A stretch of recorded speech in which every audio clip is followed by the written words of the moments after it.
వంద దేవుళ్ళే కలిసొచ్చిన అమ్మా నీలాగా. మా అమ్మగారి పేరు మీద అన్నదానం చేస్తున్నాను. ఈ ఆలోచన అంతా కూడా, ఈ అలవాట్లన్నీ కూడా నాకు మా అమ్మగారి నుంచి వచ్చాయి. ఎంతిచ్చినా నీ త్యాగాలనే మెచ్చునా, నీ రుణమే. మన సంపాదనలో కొంచెమైనా లేని వాళ్ళ కోసము మనము కేటాయిస్తే ఆ దేవుడు వాళ్ళని సెలవు చూస్తాడు, మనల్ని సెలవు చూస్తాడు.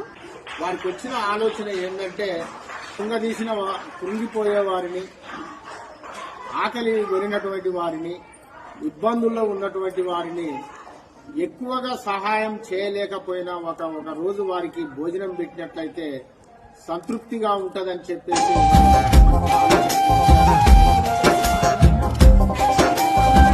ఇంట్లో ఉన్నప్పుడు నార్మల్గా వెళ్తున్నారు కదా కొంతమంది, కొంచెం మైండ్ అప్సెట్ ఉన్న వాళ్ళు. పిచ్చమ్మ అని ఒక ఆవిడ ఉండేది. సో తను ఎవరు వచ్చినా సరే వెళ్ళు వెళ్ళు వెళ్ళు అనేది. బట్ మా అమ్మ చూడగానే అమ్మ అన్నం పెట్టవా అనేసి అనేది.